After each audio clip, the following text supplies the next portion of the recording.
Jadi di atasnya saya tuh atap ada beberapa Pak, helikopter lewat sama pesawat tempur. Lalu saya lagi mikir tuh loh ya, itu yang 180 rudalnya Iran itu waktu nembak ke Israel itu dihalau ya sama dia. Itu biaya menghalaunya itu 6,7 triliun. Jadi 180 rudal biaya menghalaunya 6,7 triliun. Jadi kalau kita lihat kan secara kasat mata kayaknya udah perang. Tapi itu Tapi lagi itu lagi bahan bahan Israel ya, Israel ya, penambahan penambahan sedikit. sedikit. Itu awal-awal loh. Ya sampai Presiden Amerika nanti siapa yang terpilih. Kalau Donald Trump bilang kalau dia terpilih, dia mendukung Israel itu hancurkan nuklirnya Iran. Waduh, itu lebih gawat lagi kalau nuklir Iran dihancurkan ya bisa jadi perangnya makin parah ya. Jadi menurut saya ya semuanya apa yang diramalkan oleh nubuatan itu akan terlihat pada saat siapa presiden di Amerika. Ya karena 6,7 triliun yang biaya untuk menghalau itu kan nggak mungkin Israel doang yang punya uangnya. Pasti Amerika itu backup terus. Kalau enggak ya bisa habis itu negara Israel kan nggak begitu banyak dia uangnya. Oke, itu sekedar intermezzo ya, betapa besarnya pengeluaran biaya hanya untuk menghalau soal serangan rudal. Jadi ini renungan pendahuluan kita ini seperti apa yang sudah dibacakan sebelumnya, selalu mengingatkan kepada kita bagaimana persiapan kita. Saya mulai ya. Sebagai umat Masih Advent ke-7, kita memiliki satu pekerjaan untuk dilakukan dalam bersaksi bagi Kristus. Jika Tuhan akan segera datang, maka mulailah bertindak dengan tegas, dengan tekad dan minat yang sungguh-sungguh untuk menambah kemampuan agar pekerjaan besar itu dapat dilakukan dalam waktu yang singkat. Mereka yang telah bersekutu dengan dunia harus mengindahkan ajakan Tuhan. Ia berkata, "Keluarlah dari tengah mereka dan terpisah," kata Tuhan, "dan jangan menyentuh barang yang najis." Sinar terang matahari kebenaran harus bersinar ke atasmu, agar kamu bisa diperindah dengan kesuciannya. Akankah kita sekarang mengatakan tidak perlu kemampuan, hanya iman yang kita perlukan? Iman sejati adalah prinsip yang bekerja, dan perbuatan akan tampak sebagai bukti dari adanya iman ini dalam jiwa. Kamu harus menggandakan usahamu, menggandakan kembali angkatan kerjamu. Satu tugas besar harus dilakukan di seluruh dunia, dan biarlah tidak seorang pun memuji diri sendiri karena kesudahan sudah dekat. Tidak perlu melakukan usaha khusus untuk membangun berbagai institusi, bagaimana pekerjaan memintanya. Semua orang harus menjadi para pekerja, tetapi beban tanggung jawab terberat terletak di atas mereka yang memiliki talenta yang paling besar, harta yang paling banyak, kesempatan yang paling luas. Kita akan dibenarkan oleh iman dan dihakimi oleh perbuatan kita. Biarlah setiap jiwa menyangkal diri, mengangkat salib, dan menggunakan jauh lebih sedikit uang untuk memuaskan diri, agar ada agen-agen hidup dan bekerja dalam semua gereja. Satu iman yang memahami kurang dari ini adalah yang menyangkal karakter Kristen. Iman Injil adalah yang kuasa dan kasih karunia-Nya berasal dari kekuasaan ilahi. Maka biarlah kita memperlihatkan bahwa Kristus tinggal di dalam kita dengan berhenti menggunakan uang untuk pakaian dan hal-hal yang tidak perlu. Bila pekerjaan Kristus dilumpuhkan karena menginginkan harta benda, ketika utang-utang dibiarkan tak terbayar pada rumah-rumah pertemuan, dan ketika perbendaharaan kosong, dari buahnya lah engkau mengenal mereka. Tidakkah kita akan mengikuti teladannya, yang demi kita telah menjadi miskin, agar melalui kemiskinannya kita bisa dijadikan kaya. Yesus segera datang dan kita yang mempercayai kebenaran kudus ini harus memberi peringatan kepada dunia. Kita harus tunjukkan melalui pakaian kita, percakapan kita, dan perbuatan kita. Bahwa pikiran kita tertuju pada sesuatu yang lebih baik daripada perkara-perkara dan kesenangan hidup yang singkat ini. Kita hanyalah musafir dan orang-orang asing di sini, dan harus siap menantikan kedatangan Tuhan kita. Biarlah dunia melihat bahwa Anda tidak dapat abdikan hidup Anda kepada hal-hal dunia ini, dan bahwa perhatian Anda adalah bersedia bagi rumah yang menantikan Anda di kerajaan Allah. Sign of the Times, 10 November 1887. Ya, kesimpulan dari renungan ini adalah apabila panggilan itu datang, kita diminta mempersiapkan diri.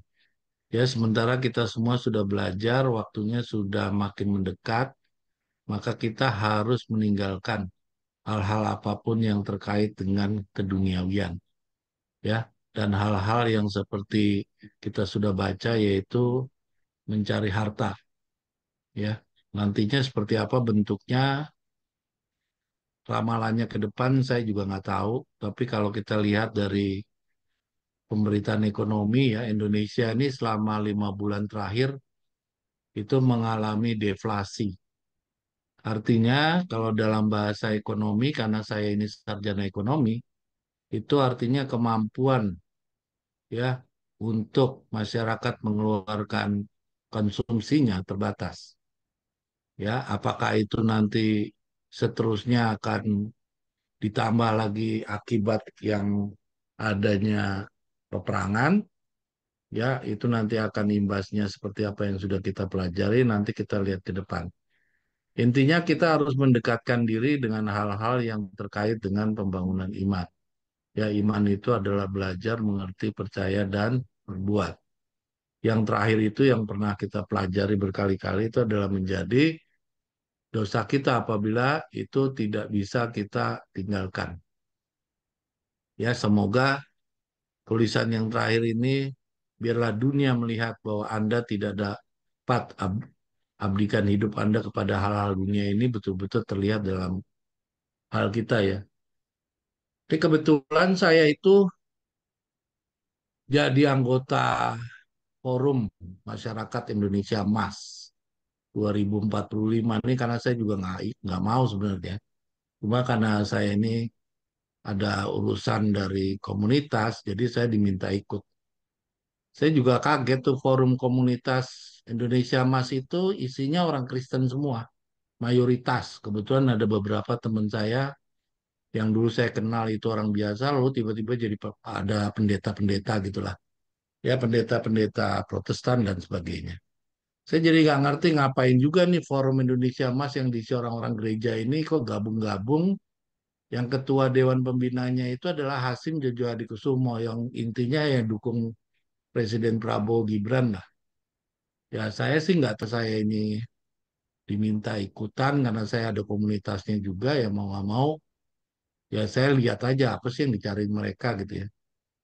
Tapi mungkin ayat renungan ini bisa membuat kalau dalam kehidupan saya supaya kita juga bisa mempertontonkan kekristenan kita gitu. Kalau mereka di dunia itu sedang menghadapi Indonesia Emas 2045, ya kita ini tujuannya bukan itu, Indonesia Emas 2045. Tujuan kita adalah mempersiapkan kerajaan Daud di Palestina. Ya itulah yang mungkin dari kacamata dunia harus melihat bahwa kita berbeda tujuannya dibandingkan si anggota formasi ini. Itu yang mungkin dari testimoni saya yang bisa saya sampaikan pada saudara-saudara. Karena saya pernah pertemuan sekali luar biasa tuh orang-orang Kristen semangatnya bukan main. Ya, Forum Indonesia Emas 2045 gitu. Mereka tuh seperti ada apa ya? Cita-cita bahwa Indonesia akan makmur di tahun 2045 dan seterusnya. Intinya kepemimpinan Prabowo Gibran ini diharapkan bisa membawa Indonesia lebih baik lagi ke depan. Ya kurang lebih kayak gitulah. Jadi saya lihat ini orang-orang Kristen jadi ke bawah-bawah politik. Ya karena memang Hasim Jodo Hadikusumo itu orang Kristen. Jadi ya dia bawa seluruh lapisan masyarakat, ormas-ormas yang ada kaitannya dengan agama Kristen ditarik untuk bisa mewujudkan Indonesia Emas 2045. Ya, itu testimoni dari saya. Ya, saya kalau begini-begini ya saya ikut aja, tapi saya nggak terlalu aktif karena saya juga nggak mau jadi pengurus. Beberapa teman saya udah jadi ketua, itu ketuanya banyak, ada ketua 1 sampai ketua 20. Saya nggak mau waktu dipilih jadi ketua, ngapain, nggak ada gunanya buat saya, karena saya juga. Jadi itu yang testimoni dari saya, kita sebagai orang Kristen, kita yakin bahwa apa-apa yang tercatat dalam nubuatan ini sudah terlihat sekarang. Ya, bagaimana ekonomi Indonesia ini terancam, kelas menengahnya akan rubuh, lalu peperangan ya yang terjadi di Israel itu sudah melibatkan seluruh negara Arab. Jadi kalau kita lihat di media itu, Yordania itu dia menghancurkan rudalnya, bukan karena membela Israel, karena dia takut tuh itu nanti jadi pencetus dan alasan mereka membela kehormatan negaranya. Ada beberapa negara Arab yang memang masih juga menghalau rudal dari Iran. Ya, tapi itu pencetus ya. Jadi kalau saudara Ren bilang perangnya di Yerusalem, itu dimulai dulu dari si Israel, dia hantam dulu semua lawan-lawannya di Hizbullah sama Hamas. Itu karena dua itu pencetusnya. Jadi kalau dua itu disikat, ya perangnya nanti akan ada di Palestina. Karena Palestina itu udah nggak ada backing. Jadi backingnya itu ya Hizbullah sama Hamas. Karena itu yang memang paling luar biasa mereka berdua itu. Jadi kalau kita lihat hati-hati kalau makin melemah itu Hamas, makin melemah itu Hezbollah, ya nuklirnya Iran atau Irannya diperlemah, ya itu siap-siap aja nubuatan itu akan segera terrealisasi. Karena kekuatannya Iran itu kalau tidak ditopang sama Rusia, Cina, maka Iran akan tenggelam. Ya, jadi apa yang disampaikan oleh nubuatan kita itu semua benar adanya. Mudah-mudahan kita bisa mempersiapkan iman kita dalam 2 tahun terakhir ini. Amin. Ya, terima kasih Saudara Victor. Saudara-saudara sekalian, saya melanjutkan dari apa yang sudah dibaca oleh Saudara Victor. Sebelumnya saya mau tanya, suara saya jelas masuk ya? Saudara-saudara, suara. Jelas. Jelas. Jelas, thank you. Saudara-saudara sekalian, mari kita baca perlahan-lahan renungan pendahuluan. Kenapa renungan pendahuluan ini saya dan Victor coba tampilkan ke hadapan kita? Kenapa? Karena renungan pendahuluan ini benar-benar menggambarkan seluruh kondisi kita, khususnya di akhir zaman ini. Tuntutan-tuntutan Tuhan pada periode paling terakhir ini, semuanya tampaknya sudah terwakili di dalam setiap paragraf-paragraf dari renungan pendahuluan. Renungan pendahuluan ini saya ambil dari buku Science of the Times, ya. Ini bukunya seperti ini, saudara. Ya, mungkin saudara-saudara sudah ada yang pernah baca. Ini buku bagus sekali, ya. Tapi kita tahu tulisannya Nyawet itu banyak mutiara kececer. Jadi dari sekian ratus lembar itu, nanti saudara menemukan yang luar biasa yang benar-benar berkaitan dengan nasib kita, itu hanya beberapa lembar. Dan itulah yang namanya kesulitan bagi kita dalam belajar Nyonya White. Jadi nggak heran gereja Advent tidak bisa secerdas orang Davidian. Karena apa? Karena orang Davidian, orang Advent itu pertama, dia tuh miskin, buta, dan telanjang, ya, aura beragamanya dia adalah damai sejahtera, sedangkan kita aura beragamanya adalah kehancuran, Yesaya pasal 9. Jadi pada saat kita mencari sesuatu, kita membaca, pasti kita bicara tentang kelepasan 144.000. Sedangkan orang Advent, dia mencarinya dalam membaca. Aura berpikirnya adalah damai sejahtera. Jadi makanya kenapa orang Advent tidak bisa menemukan tulisan-tulisan Nyonya White yang kita baca, tapi dia menemukan hal-hal yang damai sejahtera. Dia selalu marah kalau kita menampilkan tulisan-tulisan Ellen G. White yang seperti yang kita baca di depan. Ya, mereka marah. Karena mereka juga bingung kenapa kok bisa menemukan yang begitu. Karena pada saat kita memulai membaca, dia punya tujuan membacanya adalah mencari kedamaian, sedangkan kita mencari kelepasan. Ya, bacaan-bacaan yang berkaitan dengan kelepasan kita betul-betul telusuri. Jadi pada saat kita baca, kita malah mendalami lembaran-lembaran yang berbicara kelepasan. Sedangkan mereka melewati, membaca sepintas lalu. Ya, mari kita ikuti renungan pendahuluan ini dari setiap paragraf secara perlahan-lahan. Ya, mari kita ikuti. Ya, yang paragraf paling pertama, kita coba lihat. Ada pesan apa yang Ellen G. White sampaikan? Jelas-jelas ini pesan disampaikan kepada kita. Adalah yang paling atas. Ya, kita baca yang dihitamkan. Jika Tuhan akan segera datang, maka mulailah bertindak dengan tegas. Ya, coba kita lihat pembukaan kata-kata ini. Jika Tuhan akan segera datang, maka mulailah bertindak dengan tegas. Jadi kita bisa lihat pembukaan daripada renungan pendahuluan ini. Ellen G. White tujukan kepada siapa? Sudah jelas-jelas bukan bagi orang-orang di zamannya Ellen G. White sendiri. Kenapa? Kenapa? Karena apa? Karena Tuhan akan segera datang tidak di zamannya Ellen G. White, bukan di tahun 1844. Tapi bagi orang yang berada benar-benar di persimpangan jalan. Dan siapa itu? Itu adalah kita. Ya, kita berada di dalam periode di mana Tuhan akan segera datang. Dan nasihatnya, peringatan yang disampaikan oleh Ellen G. White di sini, kita lihat di saat Tuhan akan segera datang, bukan masih jauh datang, ini sudah akan segera datang. Kita diminta untuk memulailah bertindak dengan tegas. Artinya Ellen G. White mau mengoreksi diri kita masing-masing bahwa kita ini kemarin-kemarin itu tidak tegas. Ya, maka itu nih renungan pendahuluan ini benar-benar berisi semua pesan untuk kita yang berada di persimpangan jalan. Jadi diingatkan kita paragraf paling pertama untuk bertindaklah dengan tegas. Kita tidak tegas selama ini. Ya, dengan tekad dan minat yang sungguh-sungguh. Jadi dikritisi sama Ellen G. White bahwa kamu tuh terlihat bahwa selama ini kamu nggak sungguh-sungguh. Kamu cuma setengah-setengah. Dan kita tahu dari cerita murid-murid Yesus, kita udah lihat perbandingan antara Yohanes Pewahyu dan juga Yudas. Ya, kapan Sabat itu kita sudah pelajari perbedaan dua jenis murid-murid Yesus ini. Yohanes Pewahyu jelas dia bersungguh-sungguh, ya, dia bersungguh-sungguh, sedangkan Yudas dia tidak bersungguh-sungguh, atau dengan kata lain dia setengah-setengah, sama halnya seperti kita.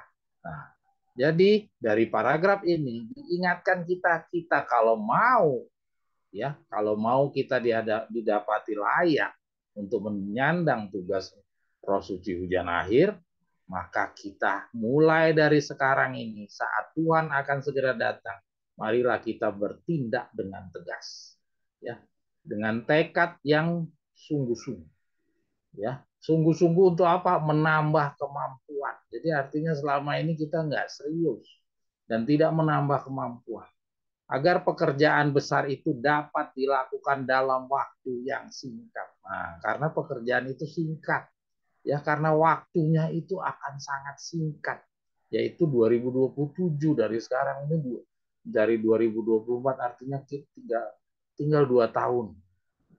Tinggal 2 tahunan kita sudah selesai. Jadi mau tidak mau harus dengan tegas dan sungguh-sungguh. Ya, nanti kita akan bahas, ya, kenapa kok masih ada 2 tahun kok. Kenapa kok dari sekarang kita harus sungguh-sungguh? Bukankah nanti aja tinggal 1 bulan kita sungguh-sungguh? Ya, kenapa kok kita harus 2 tahun jauh-jauh hari seperti ini kita sungguh-sungguh? Nanti aja, ya. Kira-kira bisa nggak kita membuat satu pemaafan seperti itu? Ya, nanti kita akan bahas di dalam materi utamanya. Ya, kita lanjut. Keluarlah dari tengah mereka dan terpisah, kata Tuhan, dan jangan menyentuh barang yang najis. Ini pun juga nanti akan kita bahas di dalam materi utama pembelajaran kita. Ya, materi pembelajaran utama kita nanti akan tidak lepas jauh dari renungan pendahuluan. Saudara lihat, paragraf pertama disuruh kita bersungguh-sungguh bertindak tegas di saat Tuhan segera datang. Ya, nah, di saat Tuhan segera datang, pesan yang lain daripada kita suruh tegas, kita juga disuruh apa? Keluar dari tengah mereka. Nah, perintah ini tidak diberikan pada saat awal-awal pergerakannya Ellen G. White. Ya, perintah ini disampaikan pada saat Tuhan akan segera datang. Jadi disuruh keluar dari tengah mereka dan terpisah, kata Tuhan. Dan jangan menyentuh barang yang najis. Ini satu paket. Jadi keluar dari tengah mereka, terpisah. Jadi bukan keluar saja, tapi juga harus terpisah. Jadi karena kenapa kok harus keluar dan terpisah? Ya, kenapa? Karena ada orang yang cuma keluar tapi tidak terpisah. Ya, nah di sini kita harus benar-benar keluar itu sekaligus terpisah. Ya, dan jangan menyentuh barang yang najis. Kenapa? Karena kita terpisah, ya, keluar dari tengah-tengah mereka. Itu masih ada kemungkinan kita menyentuh barang yang najis, terutama hidup di zaman digital. Ya, di zaman kita hidup sekarang nih, zaman digital. Jadi bisa saja fisik kita itu sudah tidak di tengah-tengah mereka. Fisik kita sudah terpisah, tapi kita masih menyentuh barang-barang yang masih mereka punyai, ya. Nah, di sini pesan ini benar-benar up to date sampai hari ini. Ya, disuruh keluar, terpisah, dan jangan menyentuh barang yang najis. Jadi lengkap. Jadi pembangunan dan reformasi yang kita dituntut kepada kita, yang kita sekarang pelajari, yaitu perintah Ellen G. White untuk keluar, terpisah, memilih tempat yang terpencil, itu lengkap di dalam nasihat Ellen G. White itu. Ya, kita lanjut. Kamu harus menggandakan usaha. Kita lihat kembali lagi di dalam periode yang segera Tuhan datang ini. Di paragraf yang pertama tadi disuruh tegas, disuruh sungguh-sungguh, menambah kemampuan, ini ditambah lagi. Katanya disuruh menggandakan usaha. Jadi artinya usaha kita yang kemarin ini, mungkin ada sebagian teman-teman yang sudah sungguh-sungguh, disuruh lebih keras lagi. Ya, lebih keras lagi. Ya, jadi artinya sekarang ini tidak lagi kita diizinkan untuk bersantai-santai atau berleha-leha sebagaimana yang kita kemarin. Jadi terbukti semua tindakan kita dikoreksi sama Ellen G. White dalam tulisan ini. Mari kita baca lebih lanjut. Biarlah tidak seorang pun memuji diri sendiri karena kesudahan sudah dekat. Nah, jadi artinya di dalam periode Tuhan akan datang segera ini, di antara kita masih ada yang masih mencari-cari kepujian bagi diri kita sendiri.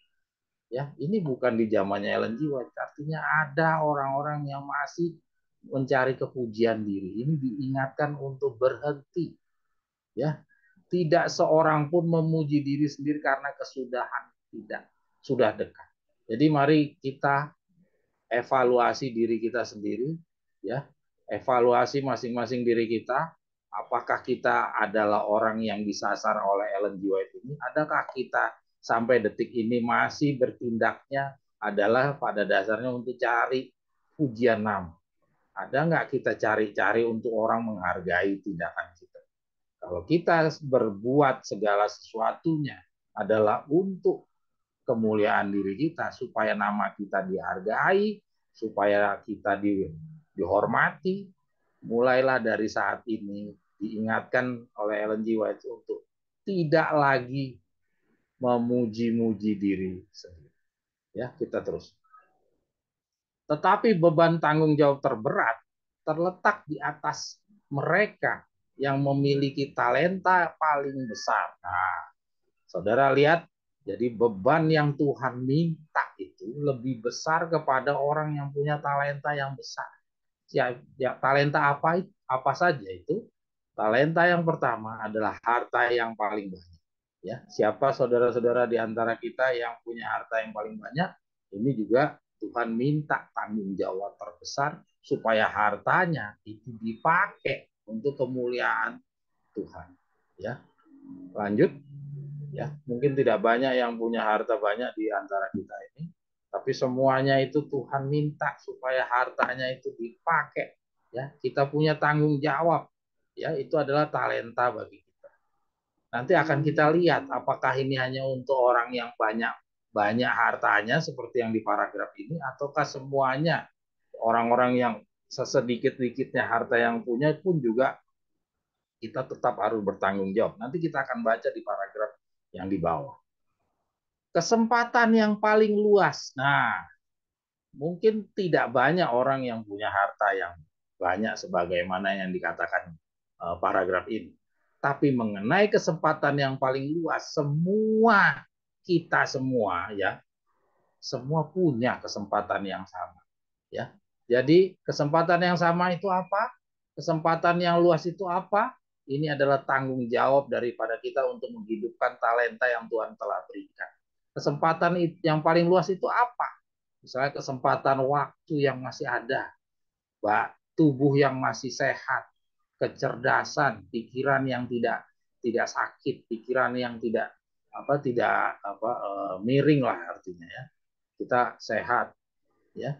Terus juga kita masih punya waktu yang cukup ya. Ini semua adalah talenta ya, talenta. Kita tidak di dalam penjara ya, kita tidak di dalam belenggu ya. Jadi kita tidak boleh membiarkan talenta yang Tuhan telah percayakan.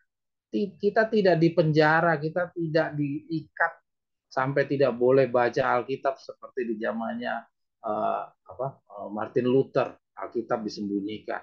Kita masih punya kesempatan yang paling luas. Buku ada, internet ada, semua ini ada. Ya, jadi pada kesempatan yang ini, mari di saat ini disuruh kita tegas sama diri kita. Selama ini kita tidak menggunakan kesempatan-kesempatan. Ya, kita melalaikan semua talenta kesempatan yang paling luas. Kita harus gunakan tegas, sungguh-sungguh menambah kemampuan, menggandakan usaha kita. Ya, kita kembangkan talenta yang Tuhan berikan. Kita akan dibenarkan oleh iman dan dihakimi oleh perbuatan kita. Nah, ini Ellen G. White sudah mengingatkan. Talenta yang dipercayakan ini nanti akan ditagih. Kita harus mempertanggungjawabkan talenta yang sudah diberikan. Ya, kita akan dibenarkan oleh iman. Ya, tadi Victor sudah sampaikan, iman itu adalah belajar, mengerti, percaya, dan berbuat. Dan dari sana kita akan diadili. Dan perbuatan kita dihakimi. Ya, jadi iman kita akan membenarkan kita, tapi perbuatan kita akan dihakimi. Ya, kalau perbuatan kita kurang daripada iman yang kita punya, itu akan menjadi hal yang besar menjadi penghalang bagi kita. Ya, maka itu di dalam periode yang singkat ini kita harus berjuang untuk menyamakan iman dan perbuatan. Kita lanjut, ya. Nah, juga di dalam paragraf yang berikutnya kita lihat, di dalam periode Tuhan akan datang segera kita disuruh menyangkal diri, mengangkat salib, dan menggunakan jauh lebih sedikit uang untuk memuaskan diri. Lihat, kita menyangkal diri, bukan menyangkal di orang lain. Terus kita suruh mengangkat salibnya siapa? Mengangkat salib kita sendiri.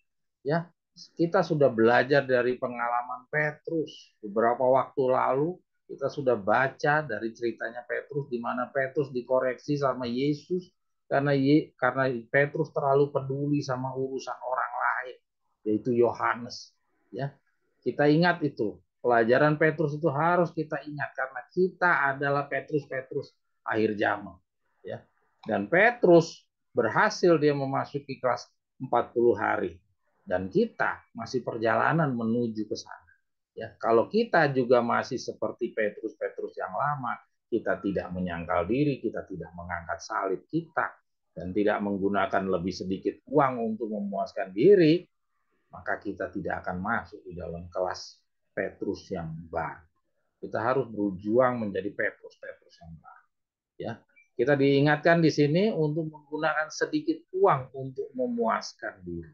Ingat, seperti tadi yang saya sampaikan di paragraf yang sebelumnya, harta yang paling banyak itu harus menjadi tanggung jawab dari kita untuk mengembangkan talenta. Ya, nah di dalam paragraf ini, di sini sama sekali Tuhan tidak tidak membatasi hanya kepada yang banyak harta. Jadi ini kepada semua.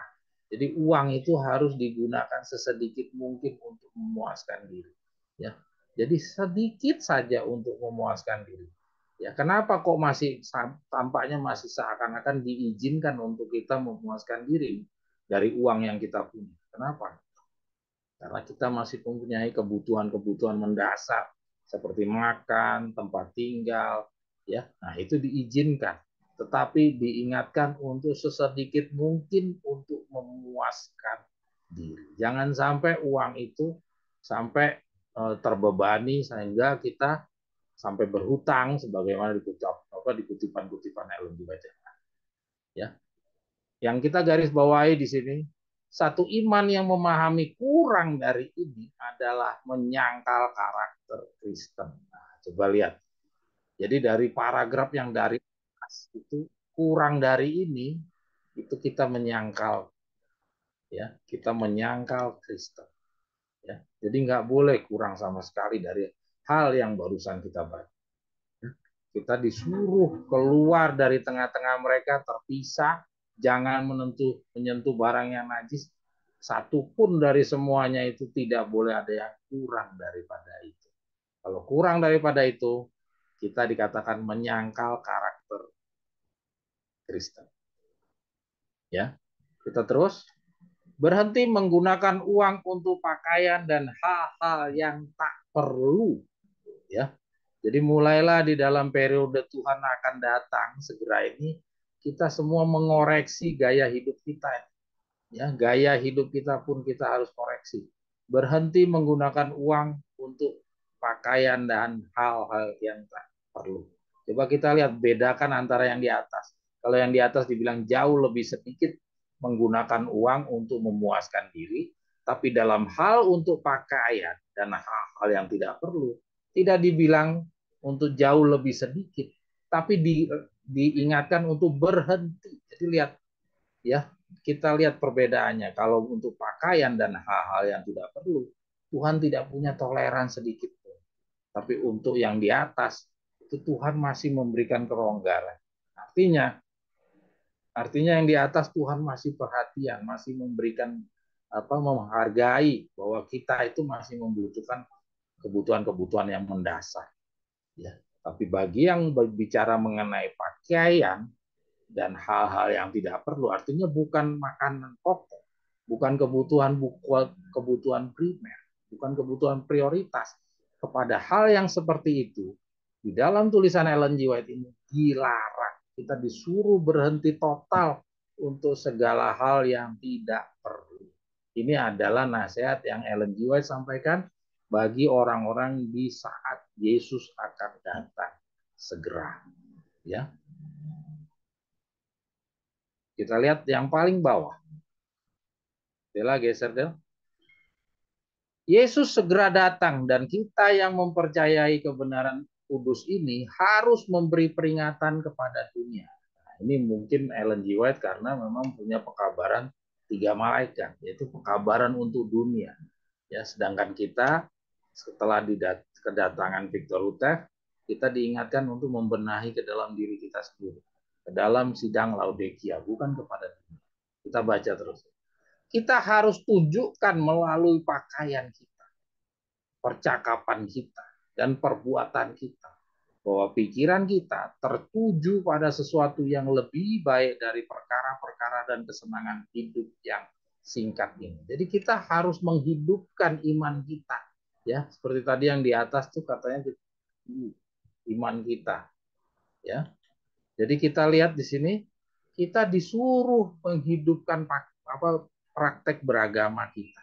Ya, ini di dalam periode Yesus mau datang. Kita diharuskan menunjukkan, ya, kita hanya seorang musafir dan orang asing. Ini harus kita ingat. Kalau dia cuma seorang musafir dan orang asing, artinya segala hal yang kita keluarkan, keuangan kita, benar-benar hanya sama halnya seperti kita seorang yang hanya sekedar menumpang di sesuatu tempat. Di sesuatu tempat untuk melintas. Ya, musafir dan orang asing itu hanya melintas di sesuatu tempat. Ya, jadi sebagaimana lambang musafir dan orang asing yang hanya melintas, maka kita pun juga aktivitas kita juga sama. Yaitu apa? Menggunakan uang seseperlunya, terus juga hanyut di dalam segala aktivitas orang-orang. ya, orang-orang di sekitar kita. Orang-orang di sekitar kita tidak mempengaruhi punya praktek kerohanian kita. Ya, kita diingatkan bahwa kamu hanya seorang musafir. Biarlah dunia melihat bahwa Anda tidak dapat abdikan hidup Anda kepada hal-hal dunia ini. Jadi kita harus memperlihatkan, ya. Kalau kemarin kita hanyut di dalam pergaulan kita, sekarang kita harus belajar ingat di dalam periode paling singkat terakhir ini, periode saat Yesus mau datang segera, diingatkan kita harus bisa memperlihatkan kepada dunia bahwa kita terpisah dari mereka, kita berbeda.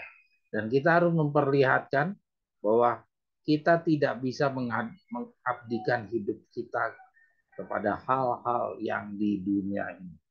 Nah, ini agak sulit nih, apalagi kita masih bekerja. Ya, maka itu di dalam tulisan yang kita pelajari Ellen G. White, tulisan Victor Utev dari buku dasar-dasar kepercayaan umat Davidian, ya, masa peralihan jabatan yang kita sudah pernah bahas, kita disuruh perlahan-lahan menyusut segala kepentingan kita sampai sepenuhnya hanya kepada Allah. Nah, jadi kalau kita udah terapkan itu tepat seperti yang Ellen G. White sampaikan di sini, nanti kita akan bisa memperlihatkan kepada dunia bahwa pakaian kita berbeda, percakapan kita berbeda, perbuatan kita juga berbeda, pikiran kita akan benar-benar terlihat hanya membicarakan perkara-perkara dan kesenangan dari sorga, ya. Jadi kita benar-benar akan terlihat. Kalau sementara ini di mana kita masih bekerja, kita tidak akan mungkin bisa memamerkan kepada orang dunia bahwa kita itu percakapannya berbeda, perbuatan kita berbeda, pikiran kita berbeda. Kita tidak mengabdikan kepada hal-hal yang di dunia ini. Mungkin kita disuruh keluar kalau dari di kantor kita menunjukkan hal-hal yang seperti itu. Ya, jadi kata-kata Nyonya White ini benar-benar sebuah koreksi bagi kita yang hidup di saat Tuhan Yesus akan datang. Ya, saudara ingat, kembali lagi ke paragraf yang paling pertama. Dela boleh tunjuk ke atas, Dela. Kita mulai lagi, kita baca pelan-pelan. Jika Tuhan akan segera datang, maka mulailah bertindak dengan tegas. Jadi bukan mulailah menunda-nunda, tapi mulailah untuk bertindak tegas. Ya, dengan tekad dan minat yang sungguh-sungguh untuk menambah kemampuan dan dapat dilakukan dalam waktu, agar pekerjaan besar itu dapat dilakukan dalam waktu yang singkat. Dan paragraf yang berikutnya adalah keluarlah dari tengah mereka dan terpisah. Ya, kata Tuhan, jangan menyentuh barang yang najis. Jadi ingat, paragraf yang kedua itu adalah nasihat bagi orang yang hidup di saat Tuhan akan segera datang. Dan inilah pelajaran 40 hari kita. Semua yang kita baca di atas ini semuanya adalah pendidikan 40 hari kita. Ya, bukan bagi orang-orang di periodenya Ellen G. White. Ya, oke. Okay?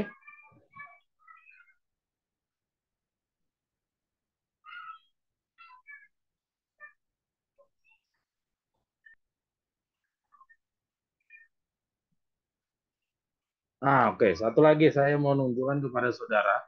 Kita baca yang di bawah itu deh. Yang paling bawah deh.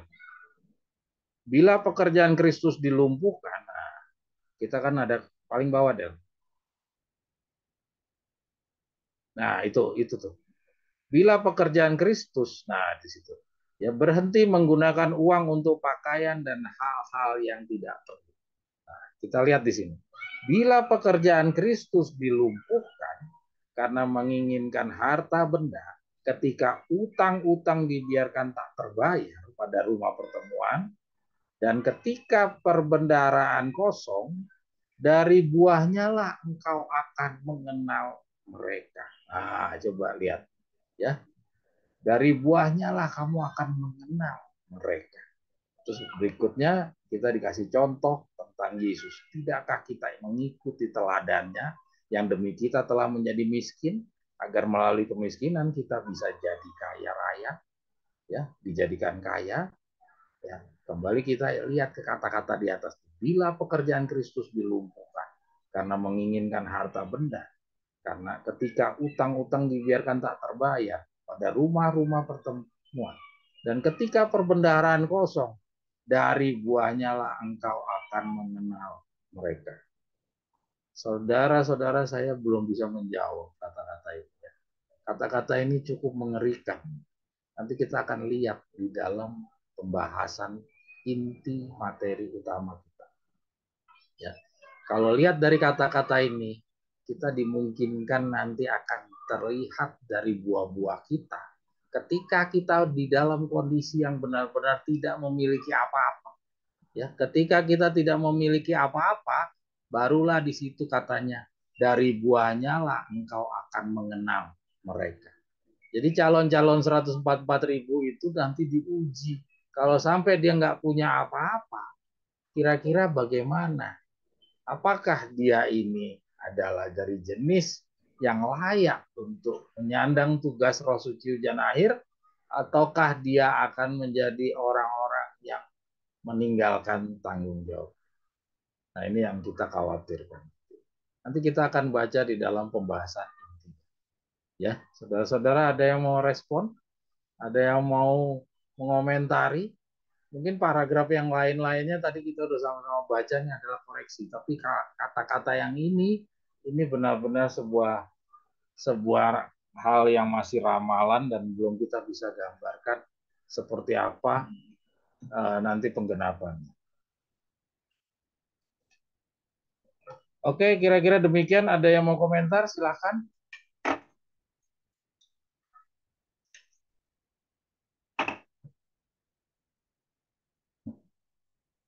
Ada yang mau komentar? Silakan. Kalau tidak kita lanjut kepada pembelajaran kita. Bella lanjut Del, silakan. Ya. Dela boleh ini dulu Del ke daftar isi pelajaran 2 minggu yang lalu. Jadi sebelum kita masuk ke dalam inti pembelajaran kita coba evaluasi dulu pembelajaran 2 minggu yang lalu. Ya, karena seperti yang sebagaimana yang biasanya yang saya sampaikan, yaitu setiap pembelajaran kita itu adalah lanjutan dari pembelajaran-pembelajaran sahabat-sahabat yang sebelumnya. Jadi saudara-saudara jangan sampai saudara terputus. Ya, kalau sampai saudara terputus satu serial, saudara akan tidak bisa mengikuti pembelajaran kita secara maksimal. Ya, kita bukan belajar seperti kayak orang-orang di gereja Advent, di mana gereja Advent itu pembelajarannya putus. Tapi kita selalu punya pembelajaran ini bersambung dengan pembelajaran kita yang minggu yang sebelumnya. Dari website aja deh, dari website. Dari website deh.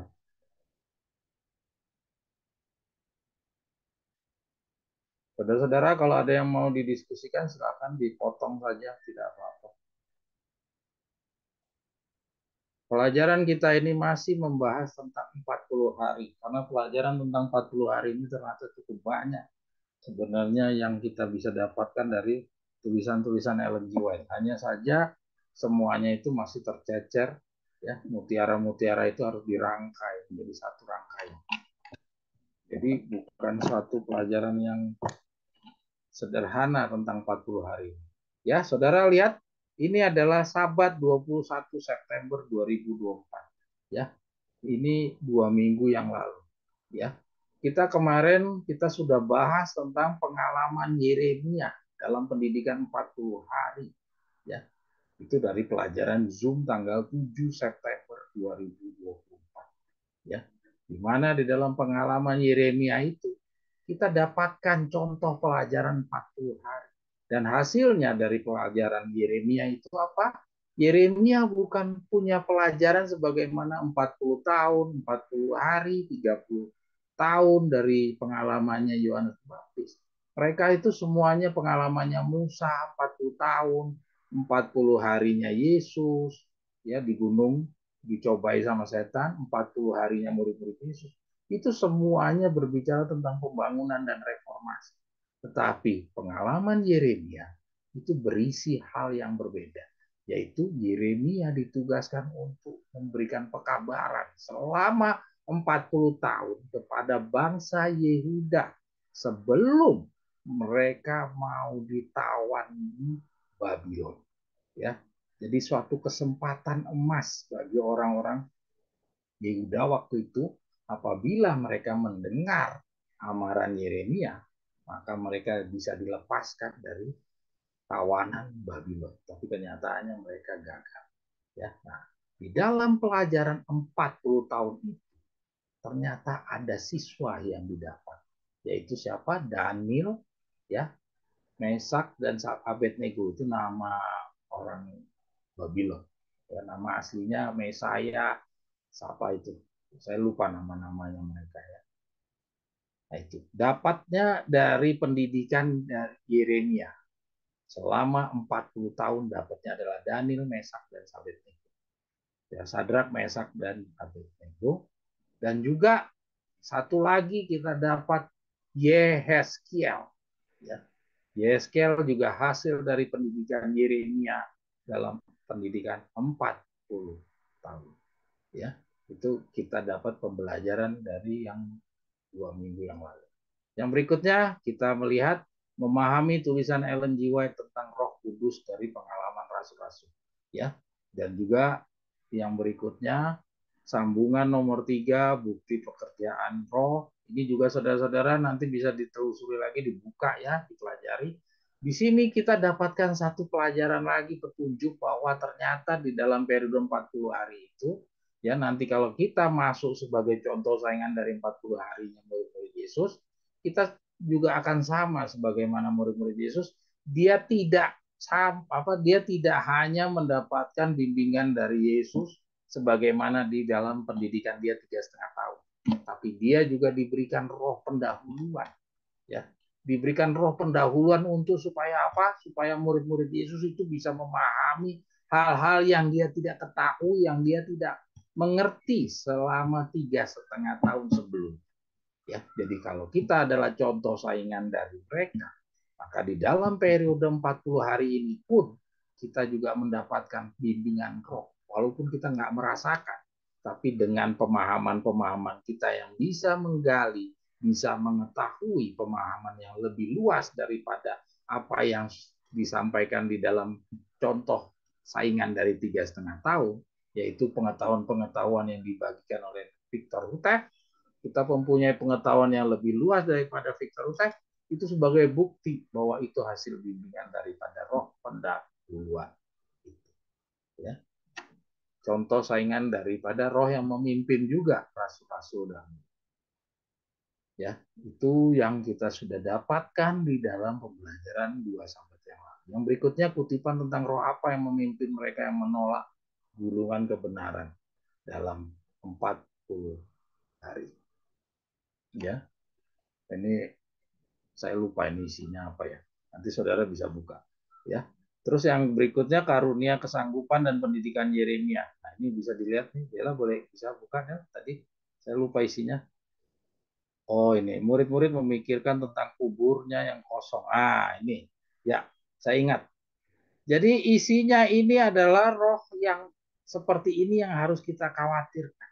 Ya, yaitu roh yang tidak mau berkembang, roh yang tetap saja pengetahuannya tidak mau mengikuti kebenaran yang berkembang, ya.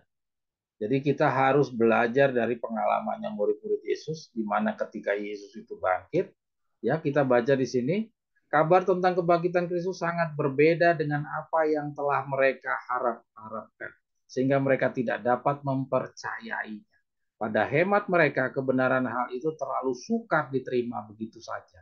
Mereka telah mendengar banyak tentang ajaran dan apa yang dinamakan teori ilmiah dari orang Saduki, sehingga kesan yang diberikan pada pikiran mereka tentang kebangkitan sangatlah samar-samar. Mereka hampir tidak mengetahui apa makna kebangkitan dari antara orang-orang mati. Mereka tidak sanggup menerima hal yang benar, yang besar. Jadi hati-hati. Hati-hati jangan sampai kebenaran itu sudah gulungannya sudah dibuka, kita bukannya menerima kebenaran yang berkembang, Tapi kita sama seperti pada saat awal-awal si murid-murid Yesus ini menyikapi kebangkitannya Yesus. Bukannya mereka gembira sebagaimana murid perempuan-perempuan itu, tapi mereka mempertanyakan. Mereka terpengaruhi oleh roh sadis. Jadi hati-hati saudara. Ya, jangan sampai kita seperti orang-orang yang seperti ini. Ya, ada roh juga yang menahan supaya kebenaran Tuhan itu tidak bisa diterima oleh kita. Oke, yang berikutnya karunia kesanggupan dan pendidikan Yeremia di akhir zaman. Ya, nah ini kita ingat Tuhan akan memberikan kesanggupan pada saat kita menjalankan pendidikan 40 hari. Kenapa? Karena di dalam pendidikan 40 hari itu nanti kita akan menghadapi segala kesulitan-kesulitan. Ya, nanti akan kita bahas di dalam pembahasan yang nanti kita lihat. Dan kita akan lihat dari contoh dari seorang tokoh besar, yaitu Ibrahim. Mungkin selama ini kita selalu mencari mempelajari tokoh 40 hari itu dari Yohanes Pembaptis, dari Musa, tapi dalam hal yang berikutnya ini kita akan mempelajari dari tokoh yang lain yaitu Ibrahim. Ya, nanti kita akan lihat bagaimana Tuhan memberikan kesanggupan-kesanggupan itu. Kita butuh kesanggupan itu. Kenapa? Karena di dalam pendidikan 40 hari kita nanti akan menghadapi sebuah kesulitan-kesulitan. Jadi perjalanan 40 hari kita bukan perjalanan yang menyenangkan. Perjalanan yang penuh dengan penderitaan. Nanti akan kita lihat. Ya, dan pendidikan Yeremia di akhir zaman sudah tadi kita sama-sama dapatkan, yaitu ada dapatnya Daniel, Sadrak, Mesak, dan Abednego dan Yeskia. Ya, terus yang kita lihat yang berikutnya membuat lingkungan yang tak mendukung itu menjadi alasan untuk berbuat dosa. Ya, ini kita disuruh, coba Dela boleh dibuka ya. Nah, kita lihat di sini. Dalam cerita ini kita ditegur, jangan sampai kita membiasakan diri untuk membuat alasan-alasan oleh karena kita punya tempat tinggal, karena lingkungan kita tidak layak, sehingga kita minta dimaafkan. Ya, di dalam cerita ini, ya, Ellen G. White menyampaikan tentang bagaimana seorang Yesus itu dilahirkan. Yesus itu memang memilih tempat untuk lahir di tempat yang tidak mungkin ada sesuatu yang baik dari sana, yaitu Galilea. Ya, nah dari pengalamannya Yesus itu mau menjawab bahwa kamu itu tidak punya alasan untuk mengatakan tempatmu tidak baiklah keadaan. Ya, oke lanjut, Del. Kita lanjut. Nah, lalu, oh bukan, Del lanjut yang tadi Del di bawahnya. Kita lihat ke bawah. Kita bawa ke bawah, ke bawah. Terus, nah, nah coba kita dulu ke atas dulu Del. Oke, sorry. Kita lihat di sini.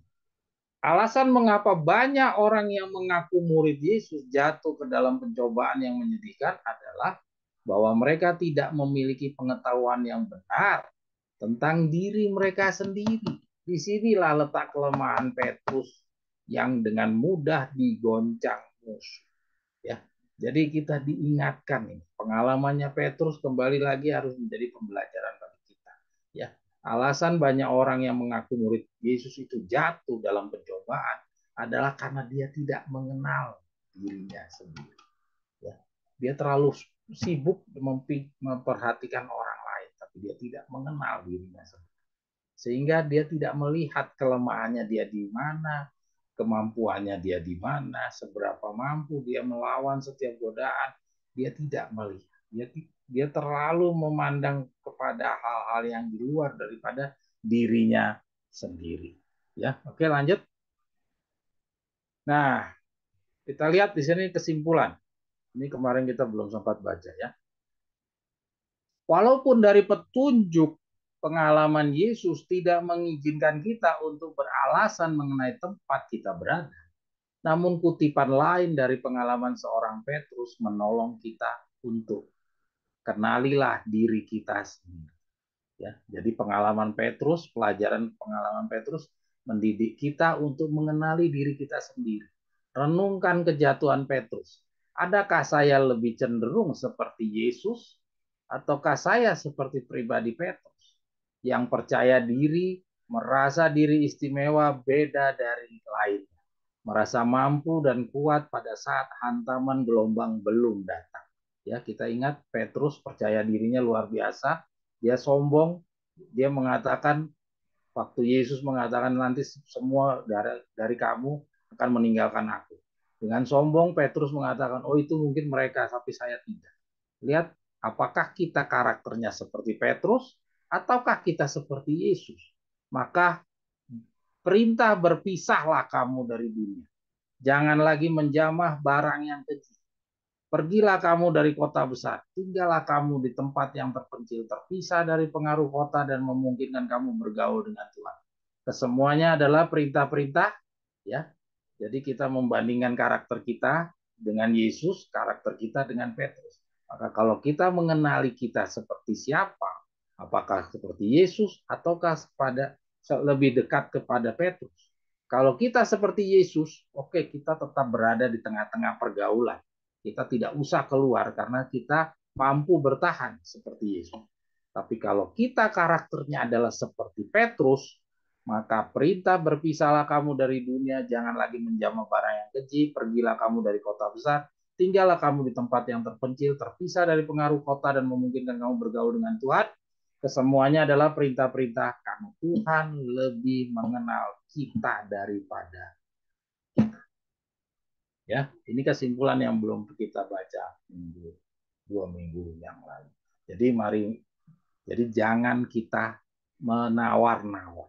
Jadi kita lihat dari pelajaran yang barusan, kita bisa lihat bahwa kita cenderung karena seperti Petrus, maka nasihat-nasihat, ya, amaran-amaran yang disampaikan Ellen G. White itu benar-benar tepat kepada kita. Karena kita bukanlah seperti pribadinya Yesus. Kita cenderung pribadi kita adalah seperti Petrus yang mudah goyah, mudah terpengaruh. Oke? Ya, pelajaran yang berikutnya ya kita lihat di sini pindah ke desa itu sudah kita pernah baca tanggal 10 Agustus 2024. Ini kita tidak usah buka ya, kita udah pernah bahas. Oke, sekarang kita lanjut dalam pembelajaran kita ya. Dalam tulisan yang berikutnya Del, lanjut Del. Hal-hal yang perlu diperhatikan ya. Jadi setelah sekian banyak kita belajar, saya coba merumuskan dari beberapa hal-hal yang perlu kita perhatikan. Banyak yang perlu kita perhatikan, tapi saya coba rumuskan beberapa. Ya, sekaligus juga hal-hal yang perlu kita perhatikan ini saya coba menjawab beberapa pemikiran-pemikiran yang banyak juga masih ada di antara kita. Ya, walaupun kita sudah mengklaim diri masuk di dalam kelas 40 hari, tapi banyak juga yang buah-buah pikiran kita masih buah-buah pikiran orang-orang 3,5 tahun. Ya, kita harus ingat karena kita ini berada di dalam dunia yang masih ada orang-orang 3,5 tahun dan orang-orang 40 hari. Ya, jadi jangan kita mengklaim-klaim diri bahwa kita siswa 40 hari, padahal buah-buah pikiran kita masih banyak yang 3,5 tahun. Jadi berikut hal-hal yang perlu kita pikirkan. Ini adalah beberapa hal-hal yang saya coba sampaikan untuk kita pikirkan bareng-bareng, kita sama-sama renungkan. Ya, mari kita lihat. Yang pertama, ya, dari sekian banyak ini saya coba tampilkan. Ya, yang pertama, perlunya memiliki rasa takut atau khawatir. Ya, saudara-saudara, kenapa kok kita perlu memiliki rasa takut atau khawatir? Apa yang menjadi latar belakang kita perlu memikirkan, kita perlu punya rasa takut dan khawatir? Ya, mari kita baca perlahan-lahan. Ini memang analisa-analisa ini tulisan saya. Tapi nanti saudara bisa lihat, kita bisa uji apakah analisa-analisa saya ini demikian sesuai demikian tertulis, atau saya punya analisa-analisa ini bertentangan dengan apa yang Tuhan sampaikan melalui Ellen G. White dan Victor Utek. Nanti kita bisa uji ya, kebenarannya. Kalau memang bertentangan, mari kita buang. Tapi kalau memang benar, ini mari kita renungkan sama-sama. Ya. Karena dengan adanya rasa takut dan khawatir, kita terdorong untuk melakukan sesuatu atau patuh terhadap sesuatu. Ya, saya ulangi, karena dengan adanya rasa takut dan khawatir, kita terdorong untuk melaksanakan sesuatu atau patuh terhadap sesuatu. Untuk memahaminya secara sederhana, kita jumpai dalam kehidupan sehari-hari. Ini saya coba membuat satu pemahaman yang sederhana. Sebagai contoh, mengapa kita patuh dalam berlalu lintas? Misalnya menggunakan helm, berjalan dalam lajur yang tepat, tidak melawan arus, membawa perlengkapan surat-surat kendaraan, tidak melanggar lampu merah, dan lain-lain. Kenapa kok kita mau menggunakan semuanya itu pada saat kita berlalu lintas? Jawabannya adalah karena adanya penerapan sanksi hukum yang diberlakukan. Ya, jadi saya coba membawa dulu pikiran saudara-saudara ke dalam pemahaman sederhana supaya kita mengerti kenapa sih kok kita perlu punya rasa takut itu. Ya, jadi sama halnya kayak kita berkendaraan motor. Kita membawa helm, membawa surat-surat, terus berjalan di jalur yang tepat, ya. Terus membawa surat-surat tidak melanggar lampu merah dan lain-lainnya. Itu jawabannya karena apa? Karena kita tahu kalau kita tidak membawa perlengkapan itu atau kita melanggar lampu merah atau yang lain-lainnya, akan ada sanksi hukum yang kita akan dapatkan. Dan inilah yang membuat adanya rasa takut atau khawatir. Jadi karena ada sanksi hukum itu, membuat si pengendara motor itu punya rasa takut dan khawatir. Ya, sehingga terciptalah kepatuhan dari para pengendara. Saudara sudah dapat tangkap pesan yang saya sampaikan? Saya mau bukakan kepada pikiran saudara. Sudah saudara dapat? Ya, kalau kita gambarkan adalah seperti berikut. Sanksi hukum bila diterapkan itu akan menimbulkan ada rasa takut dan khawatir. Dan rasa takut dan khawatir itu akan mendorong timbulnya kepatuhan. Jadi kepatuhan itu wujud daripada rasa takut. Dan juga rasa takut itu muncul karena ada hukuman yang mau diberikan kepada para pelanggar-pelanggar hukum. Ya, kita sudah lihat ya bagian gambar ini. Ya, sanksi hukum itu akan berpengaruh kepada adanya rasa takut. Rasa takut itu mendorong orang untuk patuh supaya tidak terkena oleh sanksi hukum. Ya, jadi ini harus tiga-tiganya kombinasinya ini harus ada. Kalau tidak ada sanksi hukum, adakah orang takut? Kayak misalkan kenapa kok saudara lihat di Indonesia ini banyak orang nyebrang jalanan itu santai aja. Ya, kenapa dia nyebrang asal-asalan? Ya, dia tidak melihat ada marka jalan. Ya, kenapa? Karena sanksi tidak ada sehingga kepatuhan itu pun tidak ada dan rasa takut pun tidak ada. Ya, di Indonesia beberapa tempat daerah banyak kita jumpai sepeda motor yang melawan arus. Kenapa? Padahal hukumnya jelas, hukumnya ada. Tapi karena polisi tidak pernah menegakkan hukum tersebut, maka tidak ada rasa takut dari para pengendara motor. Termasuk saya sendiri pengendara motor, saya sering melawan arus. Ya, sehingga apa?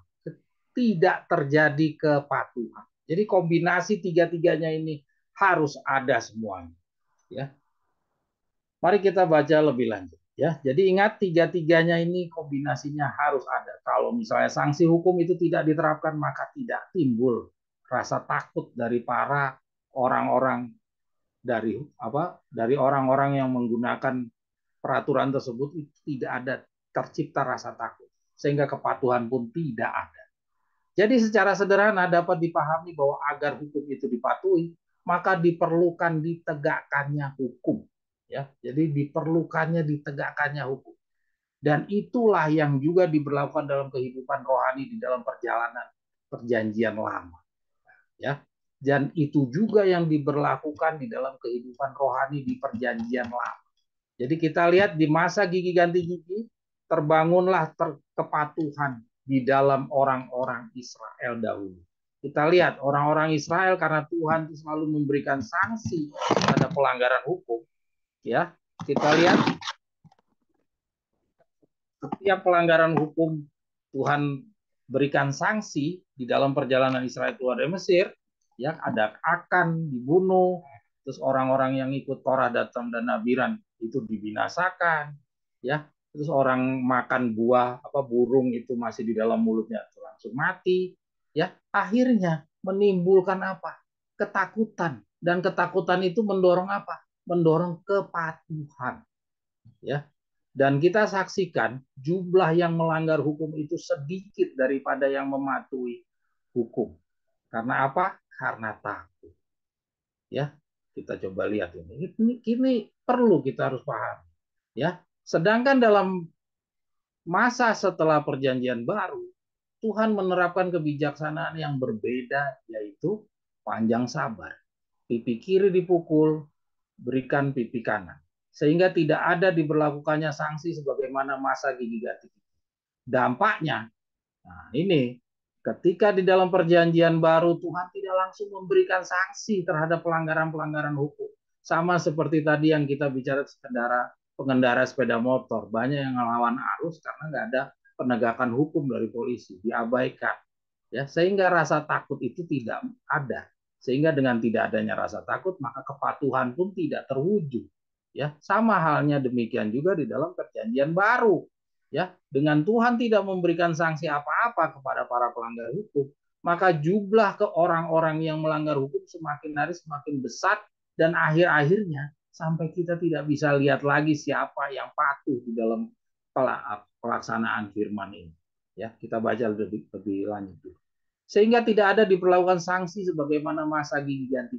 Dampaknya adalah cenderung orang-orang tidak ada memiliki rasa takut atau khawatir. Dan pada akhirnya kepatuhan tidak terwujud di dalam banyak orang-orang yang dituntut oleh Tuhan. Jumlah pelanggar hukum jauh lebih besar daripada mereka yang patuh. Terlebih di periode akhir zaman masa kita sekarang, hampir-hampir tidak terlihat siapa yang masih benar di antara umat. Ya, kita lihat perbedaannya antara perjanjian lama dan perjanjian baru. Ya, hal ini menunjukkan apa? Tanpa disadari, manusia sudah meremehkan pekerjaan Tuhan.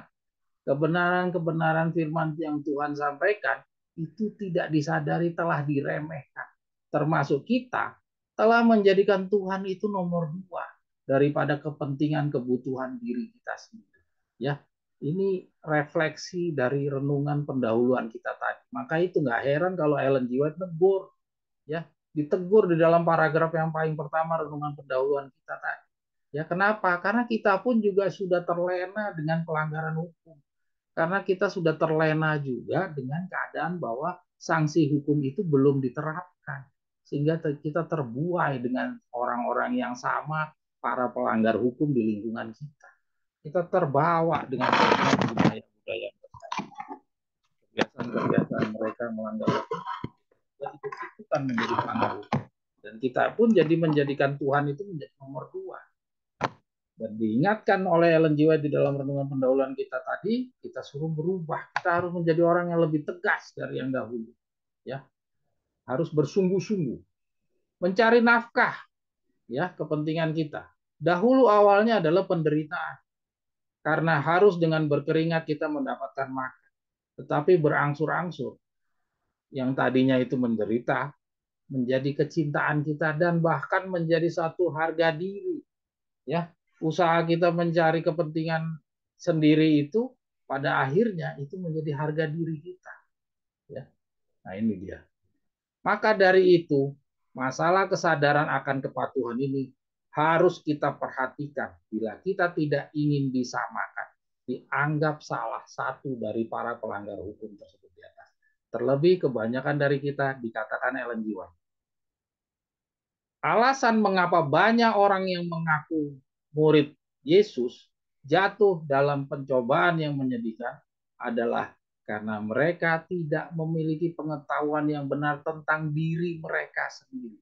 Disinilah letak kelemahan Petrus yang dengan mudah digoncang musuh. Ya. Saudara-saudara lihat, kenapa banyak orang-orang yang mengaku murid-murid Yesus itu gampang sekali jatuh? Karena dia nggak kenal sama dirinya sendiri. Dia lebih peduli melihat orang lain. Ya, saudara-saudara, pelajaran yang saya buka untuk pemikiran yang pertama adalah takut. Kenapa penting? Karena banyak sekali tulisan-tulisan Nyonya White kita baca.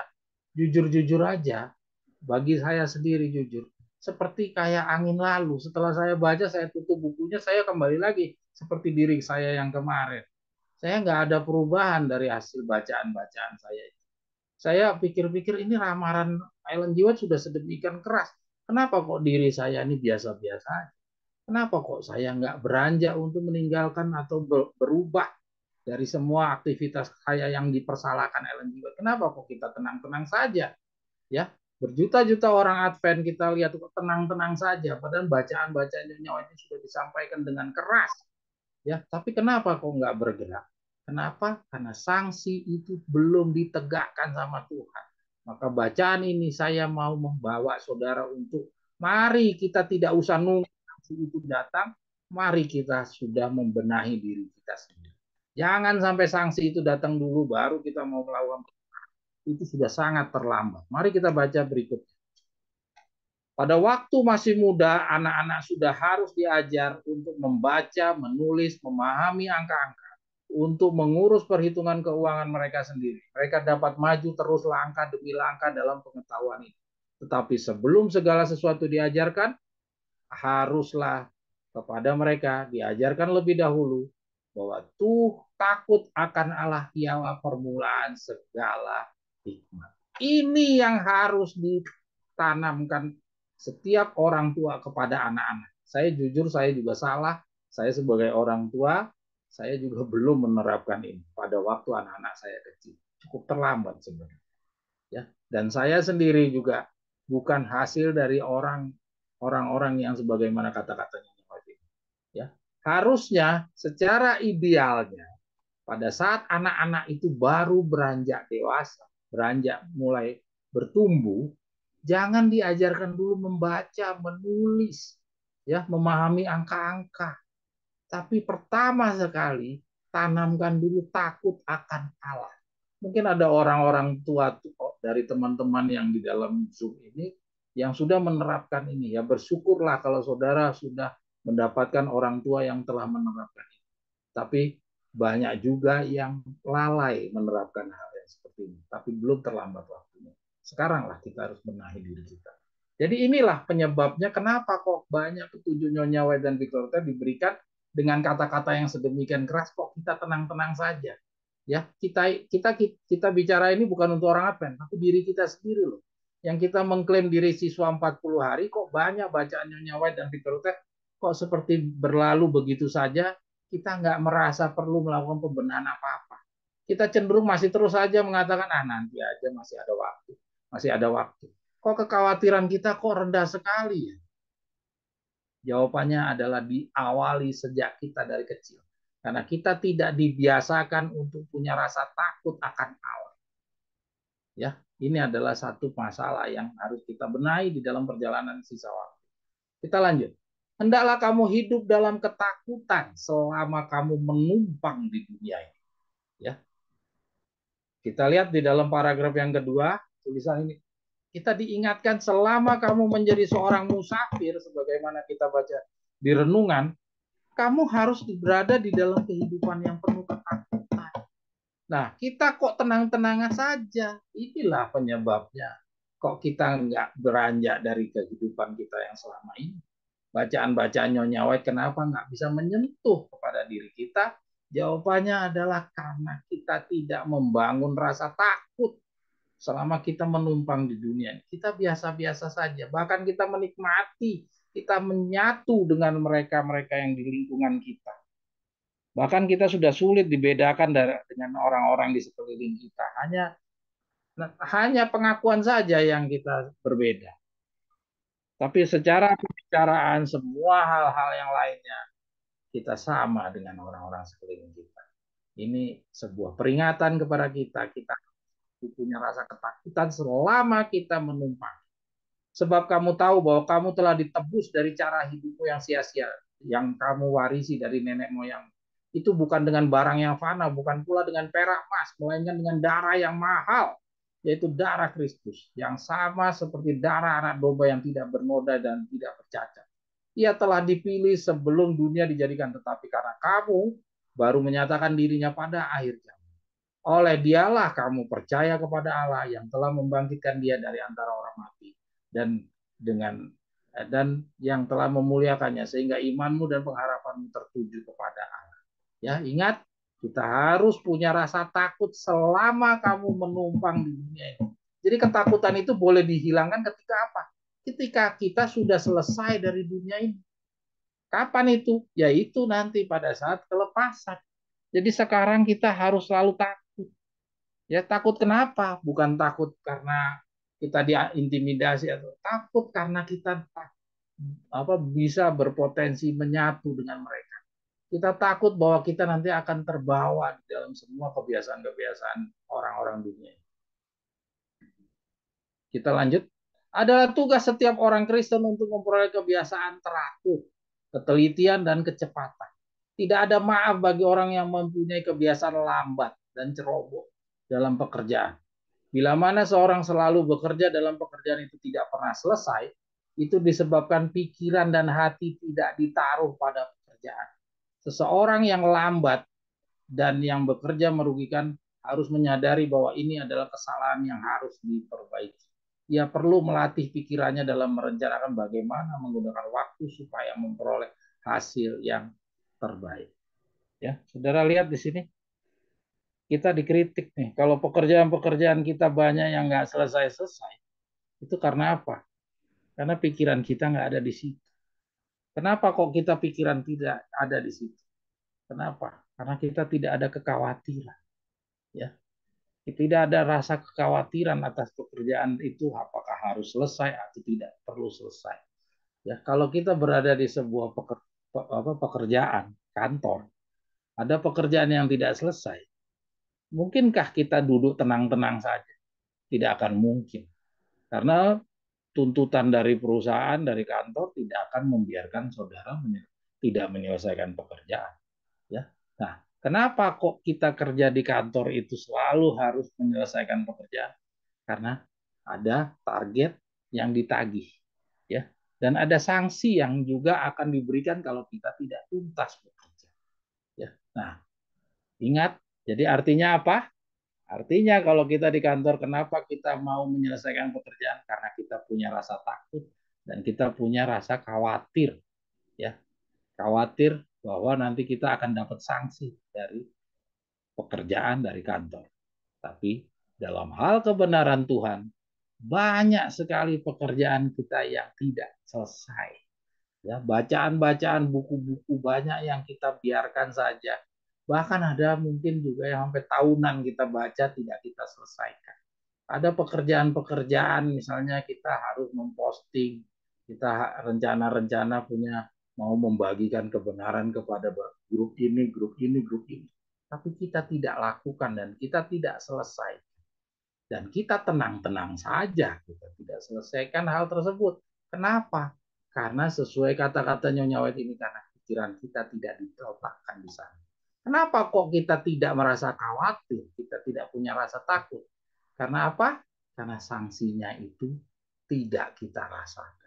Jangan sampai sanksi harus kita rasakan dulu baru kita mau bangun. Saudara-saudara, menunjukkan kalau demikian artinya pikiran kita tidak di sana. Jadi tulisannya Nyawa ini mengingatkan kita, khususnya di dalam kebenaran, banyak kita tidak memperlakukan sama seperti kita di dunia pekerjaan. Artinya, jelas bahwa kita meremehkan pekerjaan Tuhan.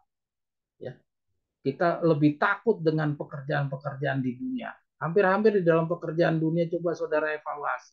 Adakah pekerjaan-pekerjaan yang tidak terselesaikan? Menurut saya, saudara-saudara, mungkin tidak ada pekerjaan yang saudara punya tidak terselesaikan. Kecuali ada kendala-kendala di dalam perusahaan. Ya, tetapi di dalam pelajaran kita mempelajari kebenaran Tuhan, banyak pekerjaan-pekerjaan yang kita tunda-tunda. Ya, jadi alangkah sedihnya kita meremehkan pekerjaan Tuhan.